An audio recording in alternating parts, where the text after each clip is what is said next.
இந்த நிகழ்ச்சியிலே கலந்து கொண்டு 6 சமயங்களாகிய அந்த ஆறுகளை எல்லாம் இணைத்து ஒரு மாபெரும் சமுத்திரத்திலே கொண்டு வந்து சேர்க்க இருக்கிற வணக்கத்திற்குரிய பேராசிரியர் முனைவர் ராஜாராம் அவர்களே, பேராசிரியர் முனைவர் ஞானசுந்தரம் அவர்களே, அருட்திரு ஐயா திரு சூசை மரிய சூசை ஐயா அவர்களே, அன்பிற்கினிய பேராசிரியர் முனைவர் என் அன்பு சகோதரர் அப்துல் காதர் அவர்களே, அன்பிற்கினிய சமீபத்திலே பவள விழா கொண்டாடி எல்லோருக்கும் வாழ்த்துக்களை வழங்கி இருக்கிற வணக்கத்திற்குரிய ஐயா புலவர் பதுமனார் அவர்களே, பௌத்த இலக்கியத்தை பற்றி பேச வந்திருக்கிற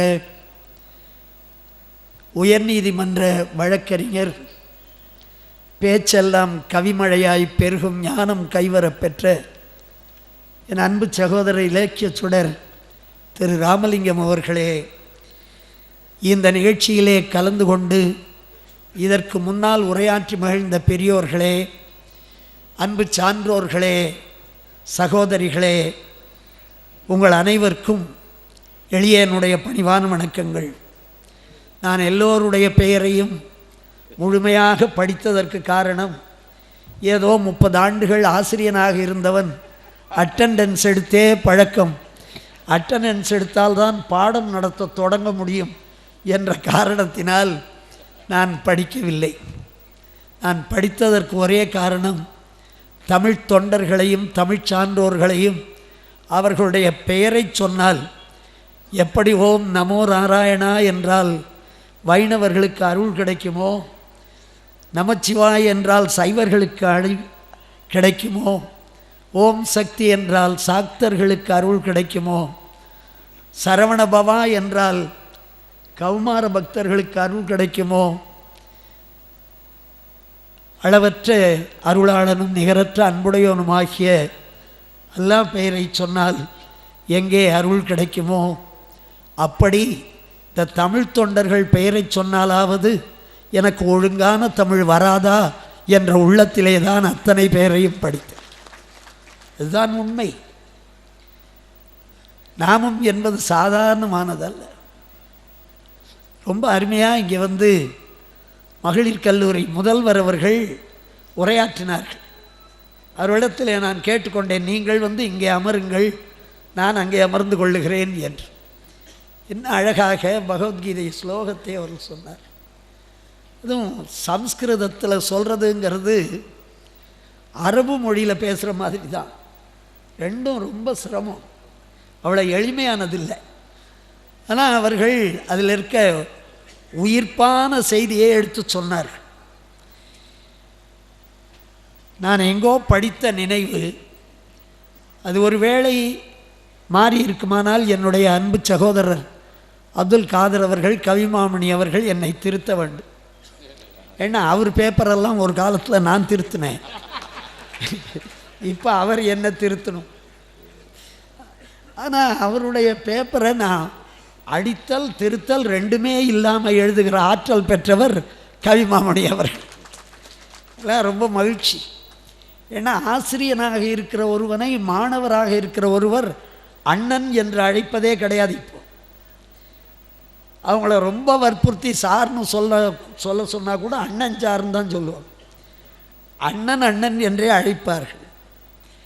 கல்லூரியிலிருந்து நடந்த நடை எவ்வளவு தூரம், கல்லூரியில் அவர் திருமுகத்தை பார்த்து பேசிய நாட்கள் எத்தனை ஆண்டுகள், 2 ஆண்டுகள். அவர்கள் பேசுவதை கேட்டு மனம் பூரித்த காலம் எவ்வளவு. இதெல்லாம் எண்ணி பார்க்கும்போது எனக்கு மிக மிக மகிழ்ச்சி. அன்றைக்கு அறைக்குள்ளே இருந்து, வகுப்பறைக்குள்ளே இருந்து அந்த சாதனையை நிகழ்த்தியவர்கள் இன்றைக்கு ஐயா டைரக்டர் பாஸ்கர் அவர்களுடைய துணையோடு அகட விகடம் என்று தொலைக்காட்சியிலே அந்த சாதனைகளை நிகழ்த்தி கொண்டிருக்கிறார். எனக்கெல்லாம் ரொம்ப மகிழ்ச்சி. நான் மாணவனாகி அடுத்த பிறவியிலே கவிமாமணி எனக்கு ஆசிரியராக இருந்து பாடம் நடத்தினா ஒருவேளை எனக்கும் பேச்செல்லாம் கவிமழையாய் பெருகும் ஞானம் வருமோ என்னமோ தெரியாது.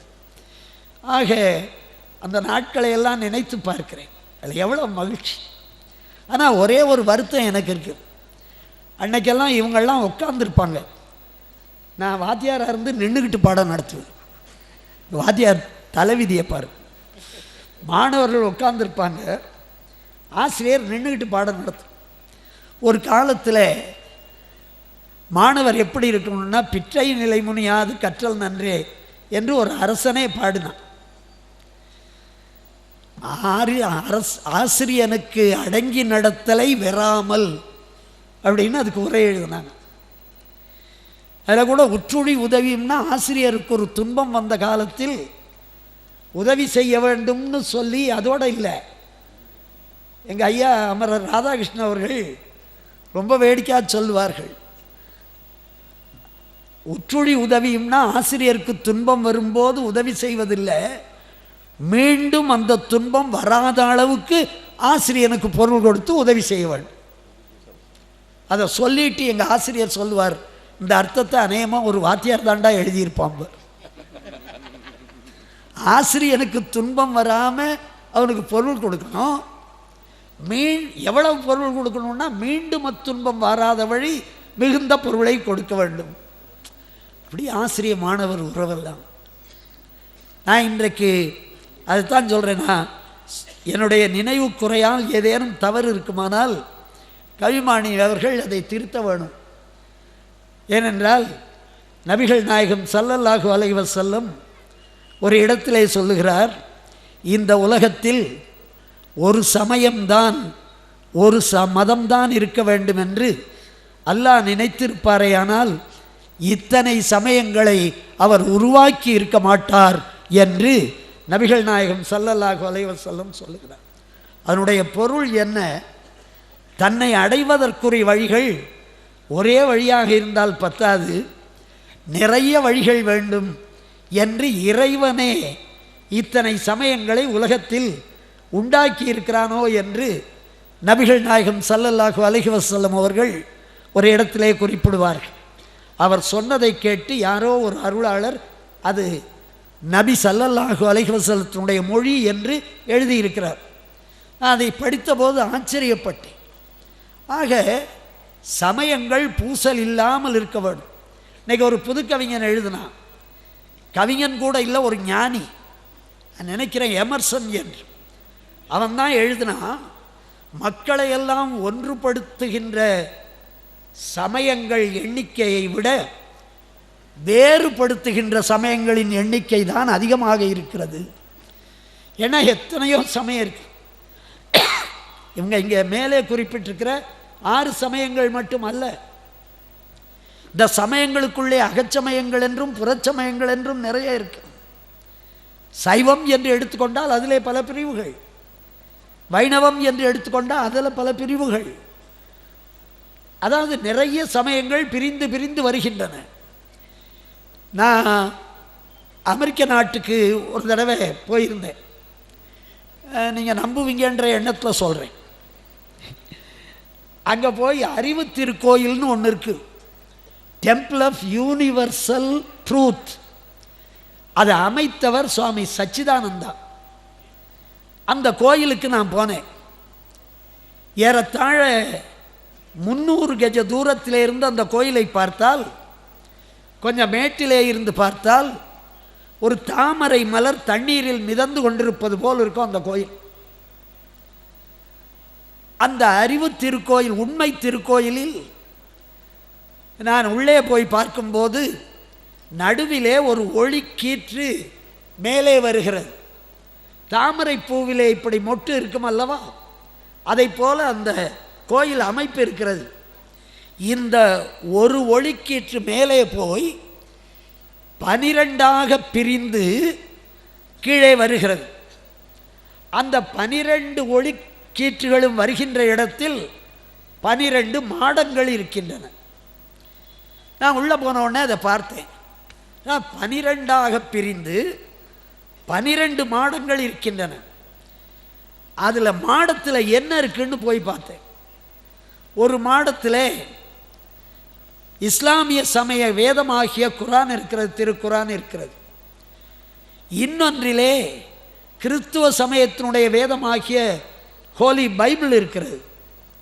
இன்னொன்றிலே இந்து சமயத்திற்காக பகவத்கீதை இருக்கிறது. சீக்கிய மதத்திற்கு என்று 11 சமய நூல்கள் 11 மாடங்களில் இருக்கின்றன. இந்த 12வது மாடத்தில் என்ன இருக்கிறதுன்னு பார்த்தேன். அதில் என்ன எழுதி இருக்கிறது? இனி இந்த உலகத்தில் தோன்ற போகிற சமயங்களுக்காக அப்படின்னு எழுதியிருக்கான். நான் ஆச்சரியப்பட்டேன்.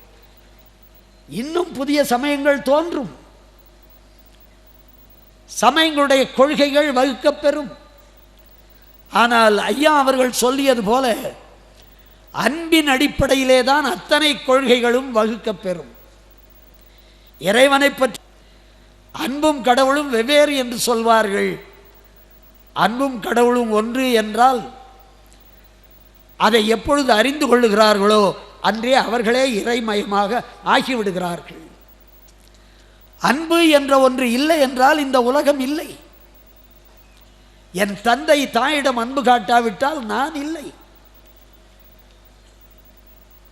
பறந்து வருகிறதே மேகம், அது உலகத்திற்கு அன்பு காட்டாவிட்டால் நீர் இல்லை. வளர்கிற பயிர் அன்பு காட்டாவிட்டால் கதிர் இல்லை, வாழ்க்கை இல்லை. அன்பை விட பெரிய வலிமை வேறு எதுவும் இல்லை. எல்லா சமயங்களும் அன்பை வலியுறுத்துகின்றன. வள்ளலார் அருமையாக பாடினார். பொங்கு பல சமயம் எனும் நதிகள் எல்லாம் புகுந்து கலந்து நிறைவாகி பொங்கி ஓங்கும் கங்குகரை காணாத கடலே. அதில் ஒரு சிறப்பு என்னன்னு கேட்டால், இத்தனை ஆறும் தண்ணியை கொண்டுட்டு வந்து கடலில் சேர்க்குது. அது பொங்கு பல சமயம் எனும் நதிகள். நிறைவாக கடல் இருக்கிறது. இந்த கடல்லே ஒன்றாக வந்து சேருகிறது. இணையதளம் என்ற பெயர் கொடுக்கப்பட்டதே கவிமாமணி அவர்கள் ரொம்ப கவனத்தோடு அந்த தலைப்பை கொடுத்திருக்கிறார்கள். இணையதளம். இணையதளம் என்றால் ஒரே சொல் இல்லை. சமயங்கள் அனைத்தும் ஒன்றாக இணைய இந்த தளம் செயல்பட வேண்டும் என்று இணையதளம் என்று கொடுத்தார்.